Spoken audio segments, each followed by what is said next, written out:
Thank you very much, everybody, and thank you to Red Cloud for having us all here. It's been a great couple of days to be here. I'm Drew Zimmerman, CEO of Stallion Uranium. Stallion is working to fuel the future with uranium. So our disclaimer for everybody to look through. And while everybody has been jumping through this, the macro outlook that uranium's looking at right now, I do want to touch on it. For us, we think it's a big part of why we're in the space and where this space can go to. So I think this is such an important slide because you're looking at the growth of our global economy, and it is based in energy and the amount of energy that we use. So when you look at how do we get to net zero by 2050, I think what you want to highlight here is, one, the amount of energy growth that we're seeing. So in the last 28 years, this data is from 2022, so 28 years to get to 2050, was a 62% energy growth that we were seeing. So with that growth, and even with all the time and energy and effort that we've been putting into renewables, we still haven't stopped the growth of the fossil fuel use. So in order to do that, we really need to step into nuclear, and it's really only been in the last couple of years that the public perception, I think, has changed enough to allow that push to happen. And when we're looking at this, what I want to focus on is Gates' law, named after Bill Gates, that we can actually, we think we can overestimate what we can do in a year, but we greatly underestimate what we can do in 10 years. And I think that's what's going to be exciting in nuclear, is what human ingenuity can do in the next 10 years, where that will take us, because it's really, we think, the only way that we're going to get anywhere near 2050 is with a significant increase in the use of nuclear energy. And that has already started to happen. We're seeing huge reactor build-outs in China, in India. We're seeing a lot more that are being planned and proposed as well. So the significant build-out there. The problem with this is the uranium market is structurally undersupplied. So we're going to see sustained prices moving higher. I mean, we've already seen it over the last couple of years, moving from the oversupplied $18 price after Fukushima all the way up into the $70 price range now. But again, with this sort of structural gap that we have right now, we think that provides enough for significant price increases as we continue to go forward. But again, I think this 10-year forecast is vastly underestimating what's going to be possible for the nuclear space, and especially if we really look at the picture from a macro scale and say, how do we get to 2050?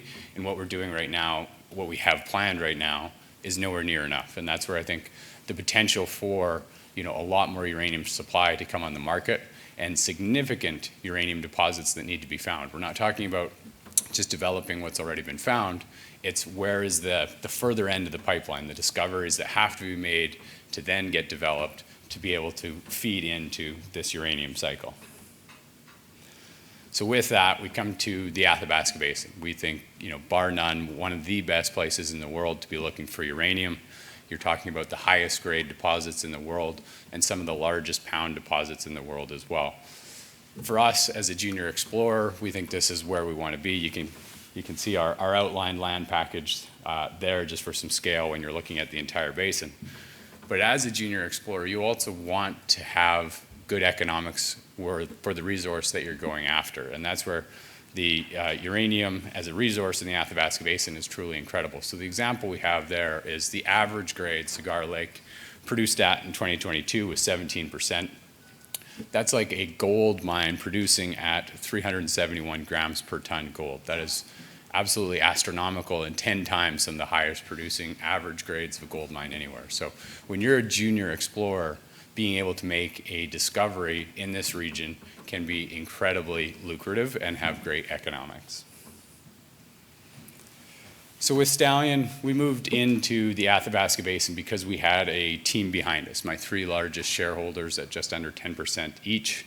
As Troy touched on, we share some of those same shareholders, but They were the guys that put together Hathor Exploration, found the Rough Rider deposit and sold to Rio Tinto in 2012 for $650 million. They put in some of the foundational assets for NextGen, remain significant shareholders there. And two of them were also the guys that staked the ATHA ground and have had a good success with bringing ATHA to market. And obviously, Troy touched on that story, so don't need to go there. But a great team that knows the Athabasca Basin well, that knows the uranium story and the uranium market and how to create a lot of value in the basin. And with Stallion Uranium, they're looking for us to be that next early stage discovery story in the Southwest Basin. So with that, we've been able to put together almost 750,000 acres through the beginning of this year in 3 different transactions. As you can see from this map, I like it. One, it shows the scale of the basin. It also shows how busy and how competitive the basin is. So we started this well over a year ago to start building out this story, and I think, as you've probably heard from a few of the other explorers here today, building out the land packages that are there now wouldn't be doable with the recent run-up that we've seen and even just the beginning of the interest that we've seen in the uranium story over the last year. So we're incredibly happy that we've been able to put together a land package of this size, and we think that gives us a lot of scale moving forward. And one of the key things you'll see from here as well is it's very, very busy on the eastern side, but Stallion's package, along with our joint venture or option for joint venture with ATHA, is very focused on the west. I use this slide to really sort of highlight what we think is a bit of a hole in the exploration side of the Western Basin. So you can see on the eastern side where there's been decades and decades of exploration, thousands of drill holes have happened, and they've uncovered some absolutely world-class uranium deposits. And one of the key things we want to look at is where are these key deposits? And they've moved into the basin, they're into the sandstone. That's your Cigar Lake, that's your MacArthur River, that's Denison's, Phoenix, and Griffin. And those deposits alone hold over 1 billion pounds of uranium. So when we look at the western side of the basin, we've had the early discoveries that have been made along the edge of the basin, but with Stallion's land package, we want to step into the basin, and we're looking at those sort of shelves, those deeper levels that we think have the potential to hold both sandstone perch deposits, unconformity deposits, as well as basement-hosted deposits. So really highlighting exploration work that we just think hasn't happened effectively on the western side of the basin, and that opportunity for us is to find those next really big deposits on the western side. And with that, the West is also seeing a lot more attention. So it was easy to explore in the East before because you had the mines being built, you had the infrastructure in place, you had the roads. Well, that's coming to the West. You have Fission and NextGen looking to build out mines and mills, so more infrastructure will be coming to the region. You also had F3 Uranium with their recent high-grade discovery, bring some more exploration eyeballs back to the western side. It was very focused for a little while on the Patterson Lake trend. But with F3 being a little bit more north and on the other side of the Clearwater domain, we think sort of opens the eyes of where other big deposits can be found on the western side of the basin.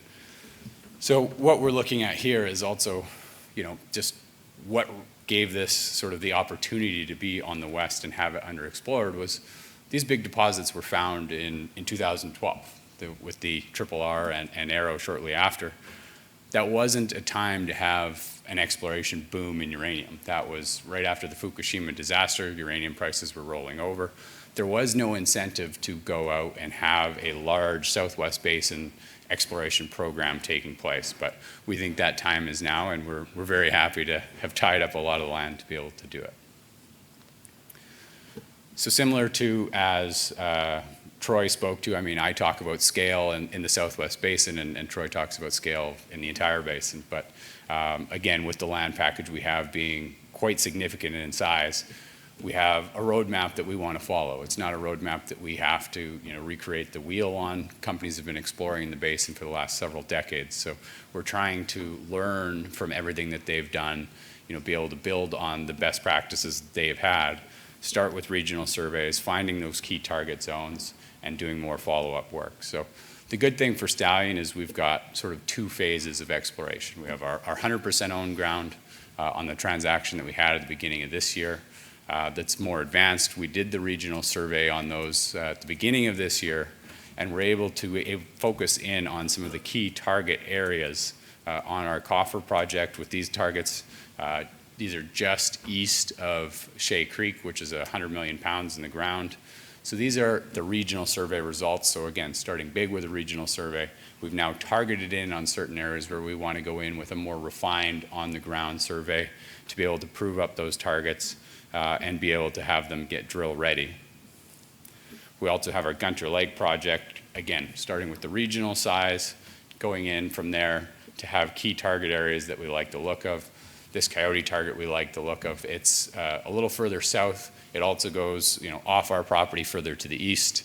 Fortunate for us, that's just more reason to be doing the work that we're doing on our ATHA joint venture ground, because that project to the east there is also ours under that joint venture. So again, it's starting very big, finding some of the best areas that we like to do more follow-up work on and go from there.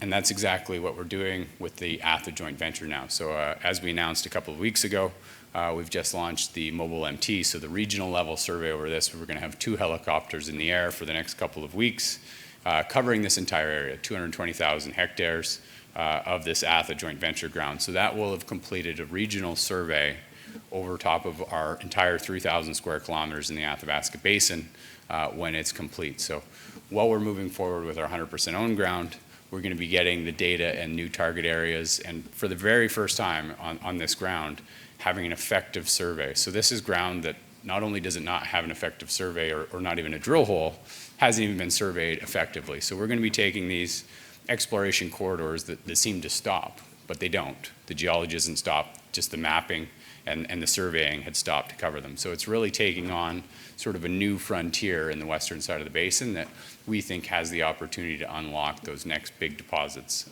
that I mentioned at the first slide. The other thing I want to touch on is again, one, just the economics of what can happen in the basin, and if I will kind of tie this back into Gates' law again of, overestimating what we can do in 1 year, but underestimating what we can do in 10 years. It's important to note that both Fission and NextGen 10 years ago were exploration companies, just like Stallion Uranium is. So you can go from a 20 million market cap like we are right now to a 4 billion or 400 million or 600 million dollar company with both a discovery and then a build out into a resource. So absolutely incredible economics of what can happen in the basin. And again, all the way up the exploration sort of scale and sort of progressed level of your land package. You can continue to create value in the basin as you go, but ultimately it's all about finding that next big discovery to become the next big win for investors. And I will touch on this quickly before I run out of time, is the optionality that gold has. I mean, great to listen to the lunch here where everybody thinks the gold assets are the worst thing you could ever own, and we do think that that's one of the best times to be really holding on to projects and being able to build out, because good investors will realize the value in here, and that's what we've done with Stallion is we continue to hold our gold assets because we see a tremendous amount of upside for them. So this project in central Idaho is right next to Perpetua. They're going to be the largest independent open pit gold mine in the United States, over 6.5 million ounces of gold. They're going to get a draft decision to build that mine and mill at the end of this year, beginning of next year. A significant catalyst for the company and for this project without us having to do any capital expenditures. So this project is drill ready. We've got 19 drill pads. We've got the geophysics done and it's ready to go, but again, waiting to spend that capital when we think the market's ready to hear it, and the project next door is going to be going ahead. Similar story in our Nevada project just outside of Eureka, central Nevada. Significant catalysts with our neighbors. So I-80, we picked this project up before I-80 was really doing any work.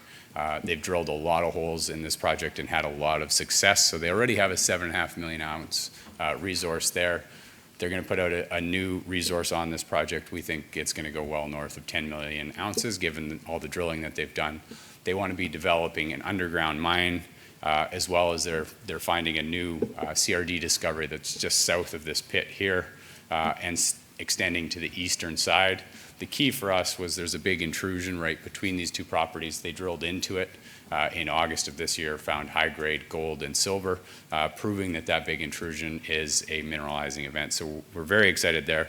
They bought the Paycore Minerals, which is just to their south, this spring for $105 million to expand this to a district play. We think the potential of proving out the mineralization coming across their eastern border onto our project creates a lot of value for our shareholders. But again, not having to spend a lot of CapEx on it near term while gold prices are where they are, but allowing our neighbor to create some catalyst to create value on this project for us. Key team players, again, I'll just touch on my two head geos. They're key guys. Bill Breen, been a geo for the gold space for over 45 years, knows Idaho and Nevada incredibly well. We brought on Darren Sagowski the summer of this year. He's had 10 years of experience in the basin, 7 years with Pierpoint on their Spitfire deposit. So a ton of experience in the western side of the basin, which was key because that is a key focus for us. And of course, Stephen Stanley, who was the original CEO of Hathor Exploration, finding the Rough Rider deposit, which was ultimately sold to Rio. So a wealth of knowledge to have him on our board of advisors. And Jay Martin, who runs VRIC, again, a Rolodex in the resource space that's unparalleled and really able to help with the connections that we're able to need and help us move forward. Just real quick on the cap table, 109 million shares out post the 3.3 million raise that we just completed a few weeks ago, trading right at around 20 cents for just over a 20 million market cap.